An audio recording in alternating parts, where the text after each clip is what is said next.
విశాఖ ఏజెన్సీలోని వార్తా విశేషాలను ఎప్పటికప్పుడు మీ ముందుకు తీసుకువస్తున్న మన పాడేరు ఛానల్ ని లైక్ చేయండి, షేర్ చేయండి, సబ్స్క్రైబ్ చేయటం మర్చిపోకండి. ప్రెస్ మీట్ కి విచ్చేసినటువంటి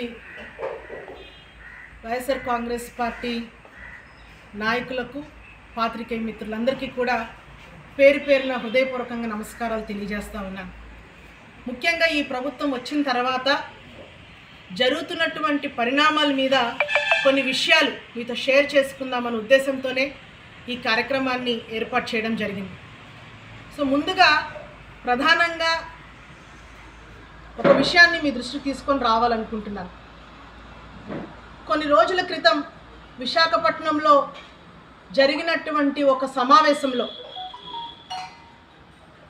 అపార రాజకీయ అనుభవం ఉన్నటువంటి వ్యక్తి, సీనియర్ నాయకులు, పలు దఫాలు ఎంపీగా చేశారు, మంత్రిగా చేశారు, ప్రెజెంట్ స్పీకర్గా ఉన్నటువంటి చింతకాయల అయ్యన్నపాత్రుడు గారు జరిగినటువంటి టూరిజం సంబంధించినటువంటి సమావేశంలో టూరిజం పరంగా ప్రకృతి అందాలతో కూడుకున్నటువంటి ఒక అద్భుతమైనటువంటి ప్రాంతాలు. సో ఆ ప్రాంతం అభివృద్ధి చెందాలంటే ఖచ్చితంగా 1/70 యాక్ట్ ఏదైతే ఉందో అది ఖచ్చితంగా సడలించాలి అని మాట్లాడినటువంటి మాటలు నిజంగా చాలా చాలా దుర్మార్గం, అన్యాయం అని కూడా ఈ సందర్భంగా నేను తెలియజేస్తా ఉన్నాను. ఎందుకంటే ఈరోజు రాజ్యాంగబద్ధంగా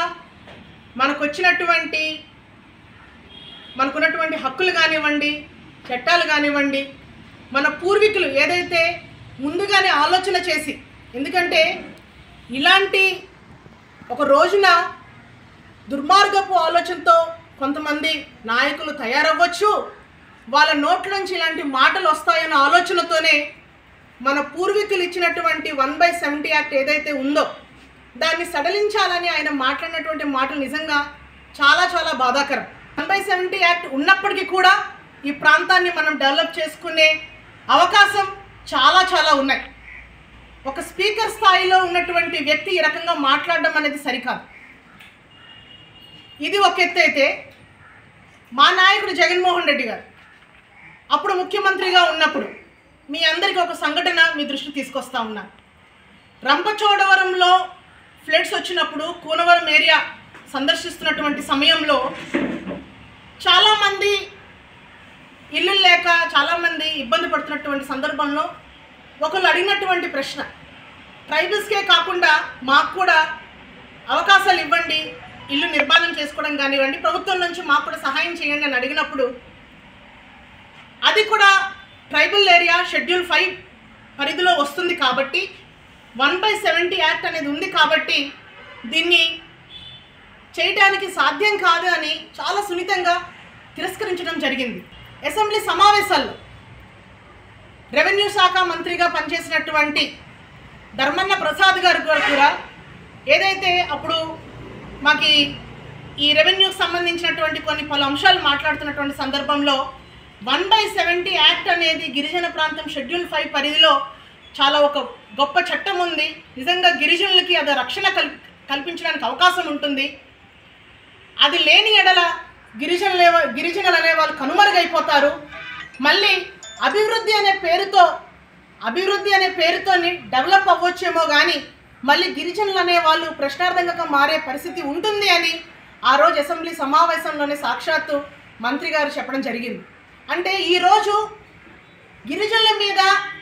గిరిజనుల హక్కుల మీద మేమెంత కమిటెడ్గా ఉన్నాము, అండ్ ఈరోజు అన్నీ తెలిసి కేవలం రాజకీయ స్వార్థంతో ఆలోచించినటువంటి ప్రెజెంట్ ఉన్నటువంటి పాలకులు ఏ రకంగా మాట్లాడుతున్నారనేది దయచేసి మనందరం కూడా దీని పరిగణలోకి తీసుకోవాల్సినటువంటి అవసరం ఎంతైనా ఉంది.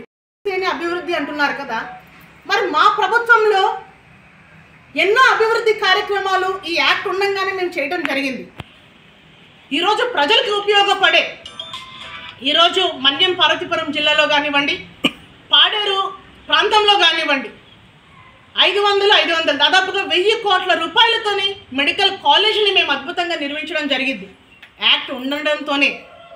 అదేవిధంగా ఈరోజు కురుపంలోని ఇంజనీరింగ్ కాలేజ్ దాదాపుగా 158 కోట్ల రూపాయలతోని కురుపంలోని ఒక ఇంజనీరింగ్ కాలేజ్ కానివ్వండి, అదేవిధంగా సాలూరులో గతంలో చంద్రబాబు నాయుడు గారు ఉన్నప్పుడు సాలూరులో ఏదైతే ట్రైబల్ యూనివర్సిటీ, ఎందుకంటే మనకి విభజన చట్టం కింద ఒక వన్ ఆఫ్ ద హామీ ఏదైతే ఉందో ఇది ట్రైబల్ సెంట్రల్ యూనివర్సిటీ ఏదైతే ఉందో దాన్ని కొత్త వలసలో పెట్టడానికి ఆ రోజు వాళ్ళు ఆ ప్రయత్నం చేయటం జరిగింది. కానీ మా ప్రభుత్వం మేము ఉన్నప్పుడు జగన్మోహన్ రెడ్డి గారు ఇది సాలూరు కాన్స్టిట్యున్సీ పరిధిలోని దాదాపుగా 834 కోట్ల రూపాయలతోని ఒక సెంట్రల్ ట్రైబల్ యూనివర్సిటీ అనేది నిర్మాణం చేయడం జరిగింది. అది కూడా యాక్ట్ ఇంప్లిమెంటేషన్లో ఉండంగానే. అండ్ అదేవిధంగా సూపర్ స్పెషాలిటీ హాస్పిటల్స్, దాదాపుగా 5 సూపర్ స్పెషాలిటీ హాస్పిటల్స్ 246 కోట్ల రూపాయలతో మన్యం జిల్లాలోని పార్వతీపురం అండ్ సీతంపేట, అదేవిధంగా అల్లూరి జిల్లాలోని రంపచోడవరం, ఏలూరు జిల్లాలోని బుట్టైగూడెం, అదేవిధంగా ప్రకాశం జిల్లాలోని దోనాల్లోని దాదాపుగా 5 సూపర్ స్పెషాలిటీ హాస్పిటల్స్ అనేవి చేయడం జరిగింది. సో ఈ రకంగా అంటే మనసు ఉంటే మార్గం ఉంటుంది. సో ఒక ప్రాంతాన్ని అభివృద్ధి చేయాలంటే పలానా ఉంది కాబట్టి మేము చేయలేకపోతున్నామనే సాకు చెప్పటంలో టీడీపీలో ఉన్నటువంటి నాయకులు దాంట్లో ఆరితేరిపోయారనే విషయాన్ని ఈరోజు మీ ద్వారా ప్రజలకి మేము తెలియజేస్తూ ఉన్నాం. కూడా కలిసిమెలిసి నివసిస్తూ ఉన్నాము. సో ఇలాంటి దుర్మార్గమైనటువంటి ప్రకటనల ద్వారా మళ్ళీ మా అందరిలో కూడా శిక్ష పెట్టి ప్రాంతంలో ఉన్నటువంటి వాళ్ళందరినీ మనోభావాల్ని రెచ్చగొట్టే విధంగా ఇలాంటి వ్యాఖ్యలు చేస్తే కనుక మేమందరం కూడా ఖచ్చితంగా మేము ప్రజలు, ప్రజానాయకులు, వివిధ సంఘాల నాయకులు అందరం కలిపి దీన్ని ఖచ్చితంగా ప్రతిఘటిస్తామని కూడా ఈ సందర్భంగా నేను తెలియజేస్తా ఉన్నాను.